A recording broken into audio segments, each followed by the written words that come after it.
My name is Garrett Gruttadauria from the University of Florida, and this is my process of finding scholarly secondary sources on the Strand in London. So to start, I immediately set up an appointment with our librarian, Ann Baird, in our local AFA library, so she can help me find sources on my topic because she's more experienced in that field with finding sources than I. So with a few quick emails, she responded very quickly, helping me organize that appointment, and she was able to see me the next day of me sending out that email. And once I got there, we both sat down, and she began helping me find sources, albeit that she did say it was a little difficult to find sources on the Strand directly from the libraries. She was able to find other sources from other sites, like PDFs and online sources that weren't just associated with the university, which would have greatly helped my search because I would not have been able to find those sources she gave me on my own. To start, she gave me PDF sources that may not relate directly to my source, but they do bear a lot of similarities with the information inside.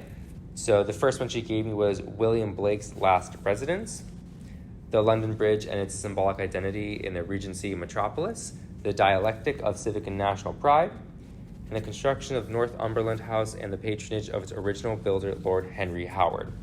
Now again, these sources aren't directly on the Strand. However, inside these sources is information relating to my topic. I just need to look for it as you would do in most sources.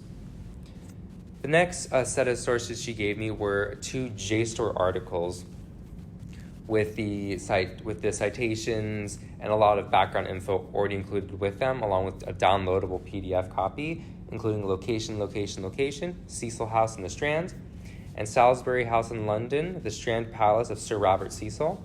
Now, these both contain the Strand location in the title, so it is safe to assume that these will have more information on the Strand than the previous three. However, that doesn't make them any less important to my research.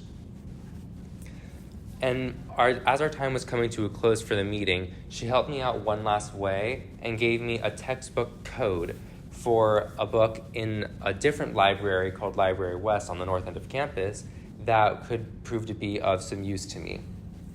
So I went to Library West and I asked the librarians at that counter if they could help me locate the book, and they did. They guided me to the first floor into the section circled by the red ring. And I was able to find the book she gave me called London, A Social History by Roy Porter. It's the green book, second from the bottom. However, I didn't just stop there. I felt that it would have been a huge waste if I just left this section without looking at the other books in the area, because they were all about the history of London. So I spent a good time there sifting through the book's glossaries, trying to find if the Strand was mentioned, and if it was, I set it aside and took a closer look at the information that was in the book via the glossary, and I checked out some books that I thought would help, which would be the other three you see in the stack, them being Histories of London, and Biographies of the City. However, for information purposes, I may have checked them out, but I didn't have much information about the upbringings of these books. So on my account on the University of Florida Library's catalog site, I was able to find the books I had borrowed and found the information on them. The first one was A History of London by Robert Gray, A History of London by Stephen Inwood, and here's The London, A Social History by Roy Porter, which is the one Ann Baird gave to me. And the last one was by Christopher Hibbert, London, the Biography of a City. So I still have these books in my possession along with the other online sources she gave me, because I am allowed to hold on to them until mid-March, and I know I will be required to use these readings in future assignments and projects, so I'm glad to have them with me readily available for usage for future assignments.